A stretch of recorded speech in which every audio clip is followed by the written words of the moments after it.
And then you sit down and eventually it doesn't feel so hot anymore because the still water, which is close to your skin, is coming into equilibrium with your skin. So it's like having a blanket on you or an insulator on you.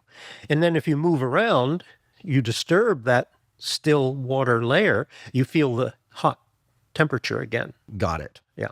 But I think getting back to your original question about benefits, you have to keep in mind whether you're talking about aerobic activity or anaerobic activity, if you're referring to performance and exercise and so forth. So if you're doing aerobic activity that you can sustain for a long time, your production of heat is rising gradually and is being distributed throughout your body. So eventually your body temperature is going to come up to a level that's going to impair your performance. So the benefit of a cold bath or a cold shower before aerobic activity is that you increase the capacity of your body mass to absorb that excess heat. I see. So could you say that in a rough sense that a protocol that one might use if they're going to head out for a long run, Yeah. even on a reasonably warm day, not super hot, Right. or maybe it is super hot, would be to take a cool shower before they go run? Would that be beneficial? Sure, it'll take them longer to get to the sweat point and to heat up. And what will that translate to in terms of a performance benefit? Could increase your speed, or it depends on how you use that benefit. Some people are pacers. They will go at the same pace and then they will go farther. Or some people are forcers. They will take that advantage and use it up as fast as they can. So they will go faster, but not necessarily farther. And what about for the anaerobic athlete, the strength athlete? Right. For the anaerobic athlete, and let's say they're doing several sets, their core temperature is not going to rise that fast because it's only certain muscles which are being used. But the temperature of those muscles will go up. So it's a local effect. It's a local effect, right? Okay. So if somebody, let's say, is doing a large body compound movement like barbell squats, where there are a lot of large body movements, hip hinging, et cetera. But for instance, the biceps are not, they're involved, but more or less indirectly. Right. So the effect is going to be to heat up the quadriceps, heat up the hamstrings, heat up the glutes, this kind of thing. Right. And then during rest, that heat will leave the muscle, but it's not fast. And certainly the heat can't leave the muscle very fast while you're working out, because when the muscle contracts, it squeezes the blood vessels. And the only way heat gets out of a muscle is in the blood. And your muscle metabolism can go up 50 or 60-fold during anaerobic activity. That means the heat production in the muscle goes up 50 or 60-fold. The blood flow to that muscle cannot go up 50 or 60-fold. So you literally have the capacity to cook your muscles. So to keep you from damaging your muscle by hypothermia, we have fail-safe mechanisms. And one of those fail-safe mechanisms is an enzyme which is critical for getting fuel, in other words, the results of metabolism of glucose, getting that fuel into the mitochondria, which is making our major coinage of energy exchange, ATP. Okay? So that particular enzyme is temperature sensitive. So when the muscle temperature gets above 39 or 39.5, it shuts off. And that essentially shuts off the fuel supply to the mitochondria. That's when you cannot do one more rep. So failure, could we say that failure. One component of muscular failure is overheating of the muscle locally?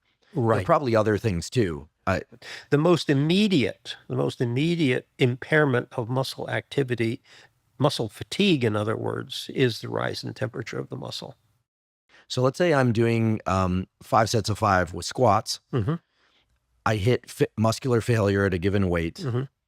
And according to what I now know, it's my quadriceps and the muscles associated with the squat that have failed because of this heat triggering, this mechanism triggered by heat that shuts off the muscle. But my biceps are nice and cool. Yeah. You're telling me they're not doing too much work. It's only indirect work. Mm-hmm.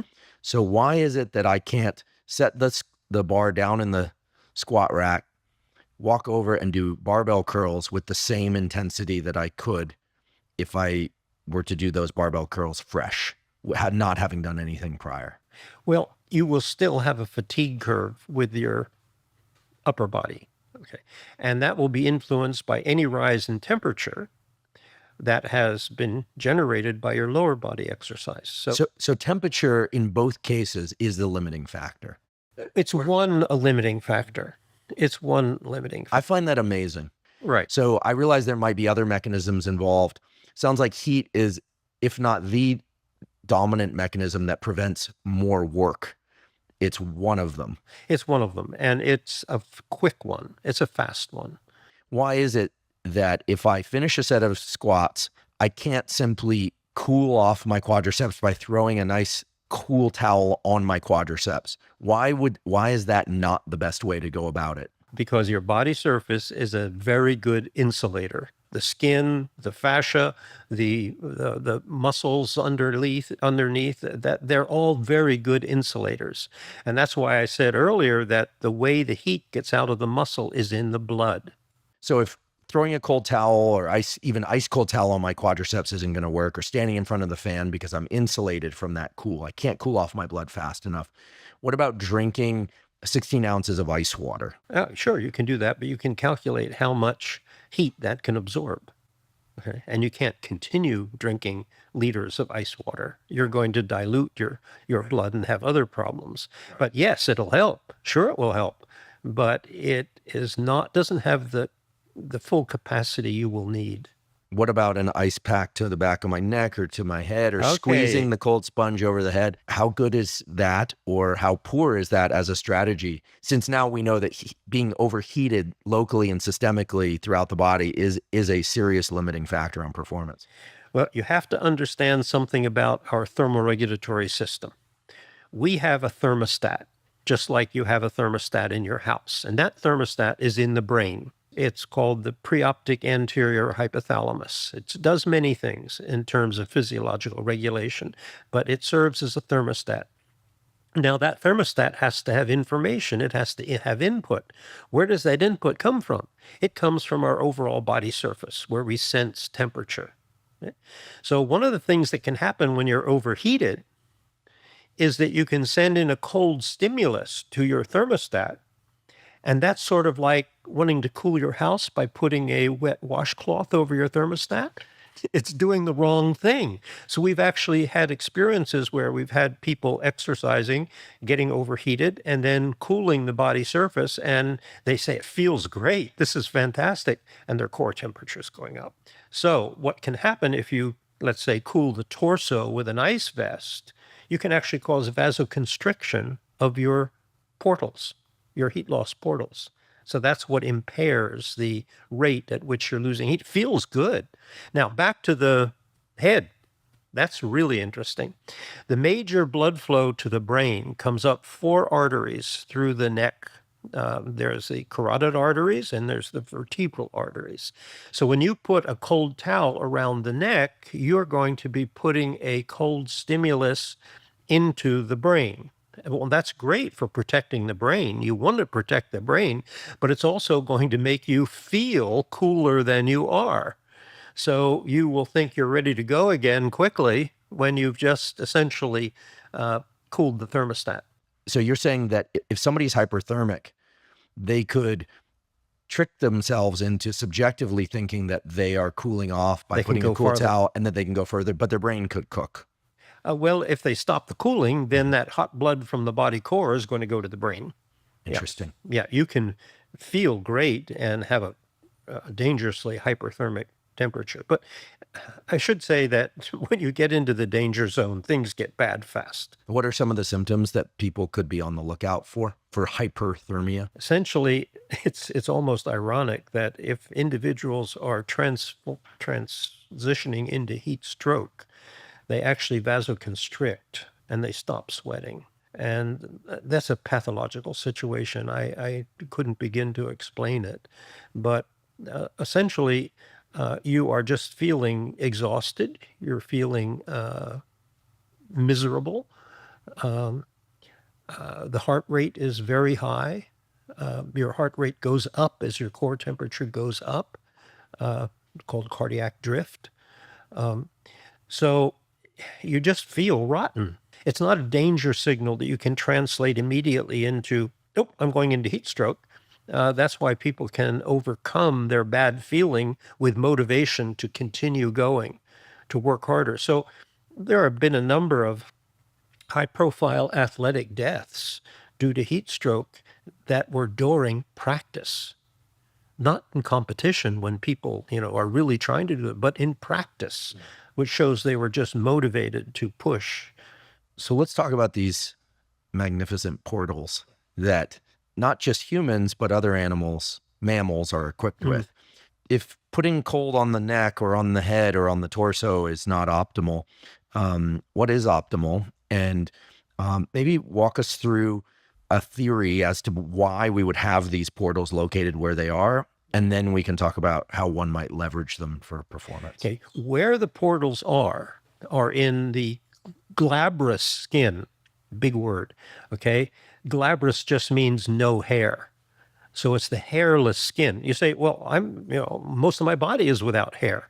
No, most of your body has hair follicles. We are mammals. Mammals have fur. We've lost the fur, but we still have that hairy skin phenotype all over our body, except for those skin surfaces where our mammal relatives didn't have fur. So the pads of the feet, and for the primates, upper part of the face. For rabbits, no portions of the ears, the inner surface of the I ears. never thought about that. Our mammalian relatives can't lose heat over their overall body surface. So probably very early on in mammalian evolution, they evolved these special blood vessels in the limited surface areas that don't have fur. And as I said, what these blood vessels are shunts between the arteries and the veins. Arteries and veins are both low resistance vessels, so you can have high flow rate. Capillaries, which normally are between arteries and veins, are high resistance because they're very tiny. So you're saying that in this glabrous or beneath the glabrous skin, there are these shunts. And those go directly from arteries to veins. So you skip the capillaries. Yeah. If you are warm and you look at the palms of your hands, they are fairly red. The backs of your hands aren't. You don't have these vessels in the backs of your hands. Now, if you take a glass, like a water tumbler, right, and you grab it, you can see if you squeeze a little bit, the hand goes white. That's because you've shut off that blood flow. Oh, interesting. I'm going to do that little home experiment. So if you're bicycling on a hot day, you don't want to be grabbing your handlebars all the time. You want to periodically. Well, this is important. I know you're privy to some really amazing results that we're going to talk about, but I actually heard you say this during this lecture recently, and you mentioned this, that if you're cycling and you're working hard and you want to be able to do more work, we now know why you want to remain cool in order to continue to do work. And if you get too warm, that's bad. That gripping the handlebars too tightly will actually limit your performance. Right. And that's probably also true on the Peloton or any other kind of device, or the skier or anything like that. Right. So loosen the grip, or if you safely can, you want to actually expose your hands to the world. Now, what about for people wearing gloves? What about to me, that just seems crazy based on everything you're telling me. Well, gloves definitely impede heat loss from the hands, just as socks impede heat loss from the feet. Okay, so if you want to maximize your heat loss, you want to have as thin a protectors as possible on your hands. And of course, the feet are more problematical because you have to be using them in certain ways. Interesting. Yeah. So heating up at the level of the hands obviously is going to hinder performance. So if I can, how about with running? I noticed I ran cross country briefly in high school and not particularly well at that, but that we were told to run as if we were holding, crackers in our fingers or something, like very lightly, and to keep hands kind of loose. So running like this would actually be more beneficial performance than or gripping a phone, which is probably what most people are doing nowadays, right? Interesting. Let me introduce one more thing, because you asked earlier about the pouring of water on the head. Okay? One of the things which is not appreciated fully is that the blood which is perfusing these special blood vessels in the face above the beard line, that's the non-hairy skin, that blood then returns in the venous supply to the heart, but it actually does it in a very strange way. They go through the skull, okay? And that's why the scalp bleeds a lot if you cut the scalp. And these blood vessels were primarily thought to be ways that blood is leaving the brain. But when you're overheated, the direction of flow in those blood vessels reverses. So the cool blood that's coming from your facial region goes into that circulation and actually is a cooling source for the brain. So you can cool the brain, you can have a cooling effect on the brain by pouring water on your head. Interesting. So that practice, which we, at least for me, I most commonly associate with combat sports, that you're saying is somewhat effective in cooling the brain. Yeah, it's one of the natural mechanisms for cooling the brain. Is there any known benefit to cooling the brain in terms of offsetting physical damage, offsetting the negative effects of concussion? Because one of the reasons why fighters will often get a cold on the back, cold item on the back of the neck or on the head, is not just to cool them down, but the theory is that it might offset some of the damage of neurons. I'm aware of those ideas, but they're controversial. One of the things that you want to do for injury to the brain is to decrease swelling. And one of the ways that you decrease swelling in many parts of the body is to cool. It decreases inflammation, it decreases the blood flow. So, I think it's a really interesting topic, and it's something that should be investigated. It's kind of hard to investigate. Interesting. Okay, so I hear these stories and I've seen the data, so I believe the stories. Maybe tell us a story about an observation that your group has made with respect to anaerobic exercise and this proper cooling of these glabrous surfaces. Yeah. And we can talk about the technology. What happens when a skilled athlete comes in and does dips for multiple sets? And then what happens when they cool properly using the glabrous skin surfaces? This was a story that occurred early on in our investigations when we first made the discoveries that cooling has a benefit to increase your work volume, your capacity to do more reps, okay? So the word got over, I think, to the 49ers camp, and one of their players, Greg Clark, who was a tight end at the time, he had been tight end at Stanford, he decided to come over and check it out. So Greg came over and we said, Greg, what are you good at? What activity do you like to do? He said, dips. I can do a lot of dips. I can do 40 dips in a first set, and I can probably do 5 sets. That's a usual workout for me. And we said, okay. So he came over to the gym one day, and that's exactly what he did. He did 40 dips the first set, and then maybe 25 and 15, and down from Do there. you recall roughly what kind of rest periods he was taking between sets? We standardized the rest period to 3 minutes. So several days later, he came back, and his first set he did, I think, maybe 42. Then his second set was, I don't remember the numbers, but very much above the second set on the control day. This was after we cooled his. Okay, so he does. When is he doing the cooling? He's sitting down and putting his hands in the devices that we had built, which were cooling the palms of his hands. For how long does that cooling take? Can he do it inside of a 3-minute rest period? Yeah, that's what we were doing. Yeah. We standardized the interval for resting or cooling. The point is, he got to his 5th set, and all of the sets were above what he had done on the previous day. And he said, I'm not tired. I can do another set. And then I can do another set. I can do another set. I can do another set. So from one day to 2 or 3 days later, with cooling, he doubled the total number of dips. By adding more sets and more repetitions to each set. Right. So then he kept coming back for 4 more weeks, twice a week.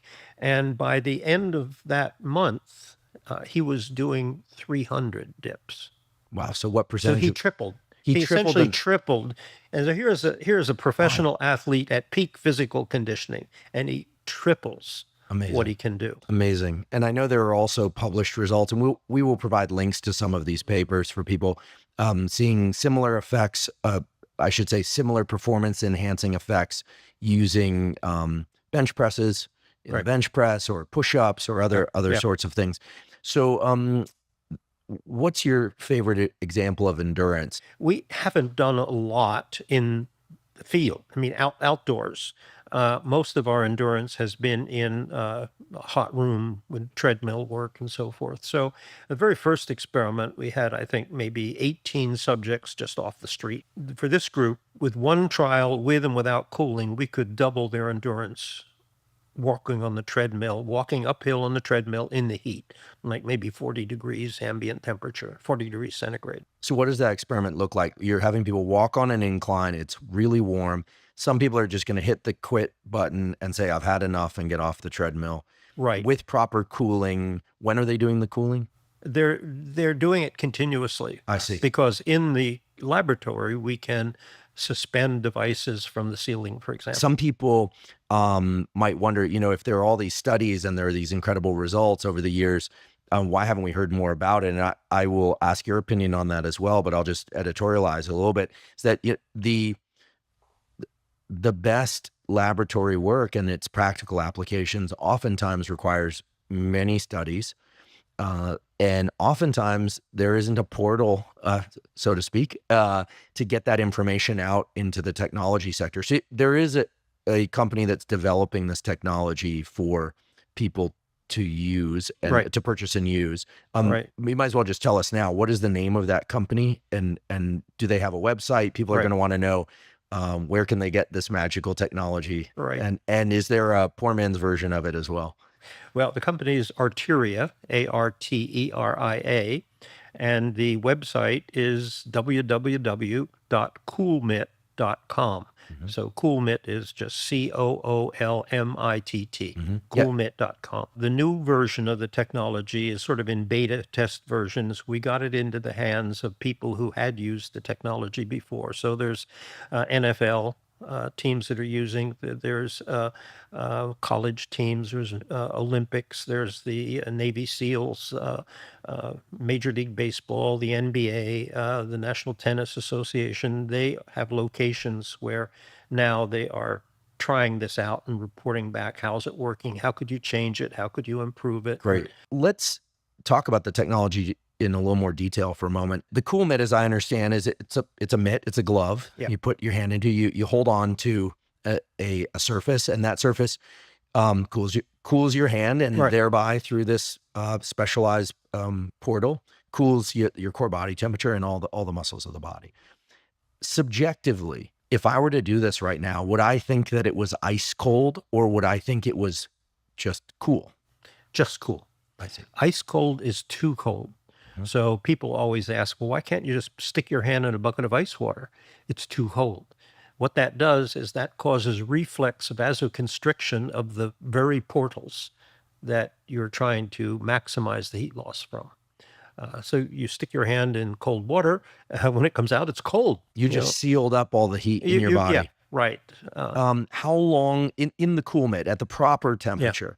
How long are people putting their hands into the mitt? Well, we once again had just standardized on 3 minutes. And part of the reason for that is that the rate of heat loss is an exponentially declining curve. Okay. And 3 minutes sort of gets the best part of the curve. So you can go longer and get more benefit, but the biggest bang for the buck is in the first 2-3 minutes. A number of people said to me after learning a little bit about this science and technology that they've experienced some big effects, positive effects of cooling by, and I confess I've done this, taking a package of frozen blueberries and just kind of passing it back and forth between my hands. If you were going to give a crude protocol for, let's just say for the gym, because with running it's a little bit tricky, but what would that look like if people wanted to just play with this in some sort of fashion? It would be experimental. Sure. Your idea of frozen peas is a good idea. After you hold the cold peas in one hand and you switch it to the other hand, if someone then comes and feels your hand, is it warm or cold? If it's cold, it means you vasoconstricted. If it's warm, it means the hot blood is still going there. And the key is for it to not vasoconstrict. Right. Okay. So there's a test out there, folks. If you're going to try this in kind of crude fashion, at least until the cool mitt is available more broadly to the general public, you could assess. You want to assess whether or not your palms actually feel cool to the touch by somebody else. Right. And if it Yep. does, that means you've essentially shut down the portal. You're sealing in more Right. heat, which is bad. What about putting this cold pack of some sort on the face, or could I put my feet on them? The problem is back to boundary layers again. If you don't have a convective stream of the cooling medium, the heat sink is not as effective because there'll be a boundary layer developed between the heat sink material and your skin.